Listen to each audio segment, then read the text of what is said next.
Et tout de suite, place à l'invité de Média Morning et on retrouve Ilham Barada. Bonjour Ilham. Bonjour Sana.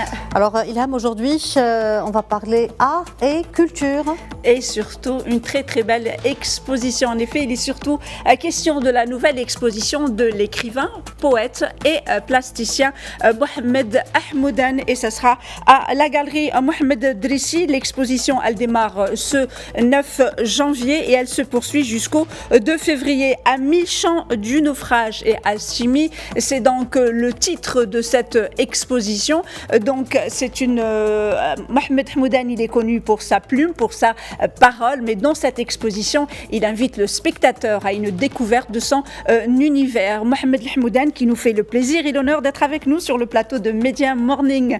Mohamed Ahmoudan, bonjour et merci beaucoup d'avoir accepté notre invitation. Bonjour et puis merci à vous de l'invitation également.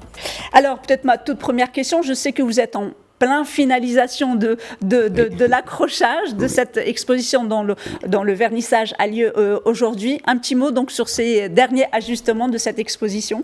On a fait, parce que je suis avec deux amis artistes qui me donnent un sacré coup de main. Donc là, c'est bientôt fini. Donc l'accrochage est réalisé, il reste quelques petits détails à régler. Alors, je le disais au début, donc à 1000 champs du naufrage et alchimie, donc est le titre de cette exposition. Un mot sur ce titre ? Enfin, en fait, le titre était déjà le titre d'un texte que j'avais écrit, et puis se trouve que quand j'écrivais ce texte, je faisais de la peinture également. Donc, voilà, j'ai donné le titre à un texte et puis à une série de tableaux. Ce que je peux dire sur le titre, c'est que je voulais signifier par tout cela que l'acte de peindre ou d'écrire est un chant et qui résiste au naufrage. Alors, Mohamed Ahmoudan, je disais, donc cette exposition donc, à 1000 champs du naufrage et alchimie a été présentée l'an dernier à Rabat, la galerie Rivage. Aujourd'hui, donc, elle est à Tanger.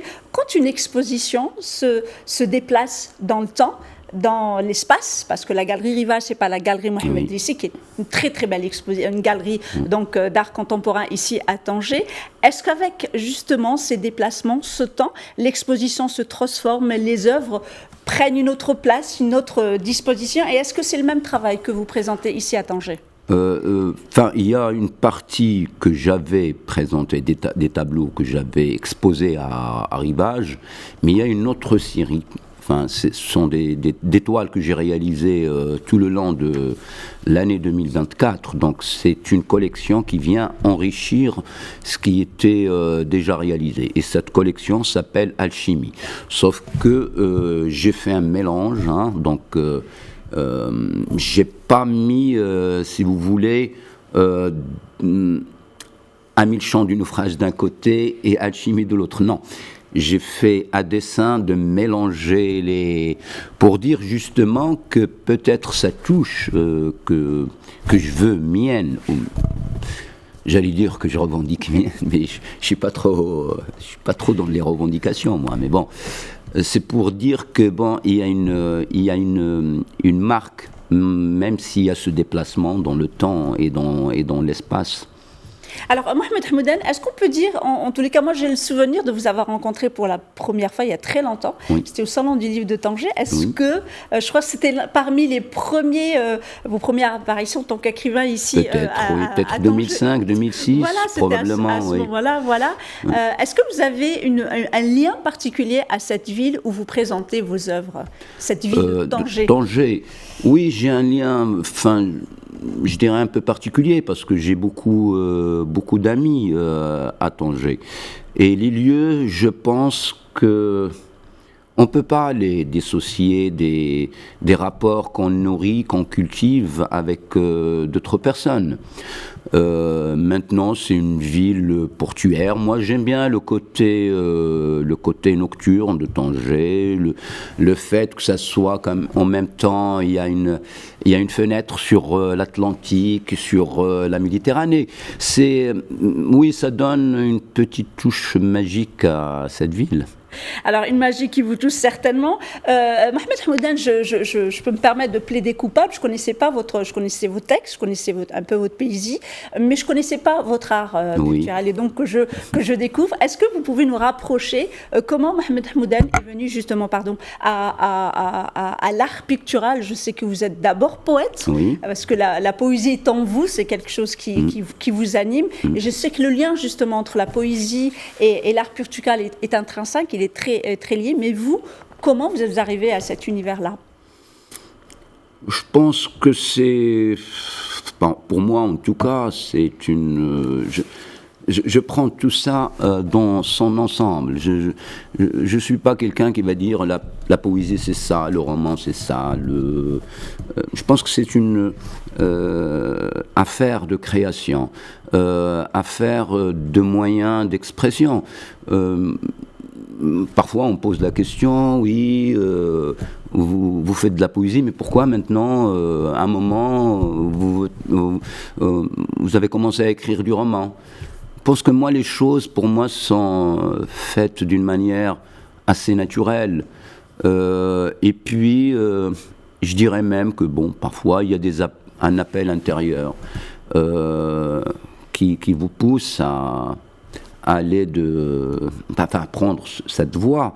Maintenant, écrire et peindre, pour moi, c'est quasiment la même chose, puisque dans beaucoup de mes textes, ceux qui connaissent un peu mes poèmes ou même mes romans, remarqueraient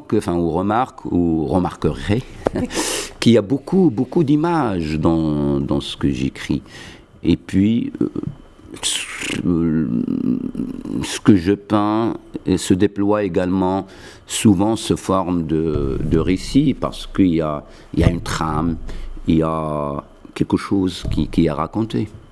Alors, Mohamed Hamoudan, donc je le disais, vous êtes poète, et c'est vrai, on a toujours dit que justement, la poésie a toujours eu, ces deux univers se sont toujours retrouvés, la poésie et l'univers, donc l'univers de l'art. Donc, ce sont deux univers dans lesquels vous êtes, on va dire, à l'aise. Mais il y a aussi l'écrivain, l'auteur, qui, quand il écrit, est face à son lecteur. Est-ce que Mohamed Hamoudan, quand il peint, il est aussi face à ce spectateur qui va venir découvrir justement son univers pictural? Je voudrais juste rappeler aussi que Mohamed Hamoudan, vous vivez en France depuis plus de 30 ans, donc le thème de l'exil, de l'amour, du naufrage, ce sont des thèmes que l'on retrouve aussi bien dans vos travaux picturaux que dans votre plume. Est-ce que vous avez cette notion de celui qui va vous lire et celui qui va vous regarder? En fait, moi, je me suis jamais soucié de... Moi, je fais ce qui me fait plaisir. J'écris parce qu'il y a une nécessité, un appel. Après, bien évidemment, moi, je suis quelqu'un qui a publié quand même... je veux dire, j'écris pas pour moi tout seul. J'écris, les livres, ils sont publiés. Mais je laisse ça au lecteur parce que j'estime que ça y est, j'ai fait ce que j'ai à faire.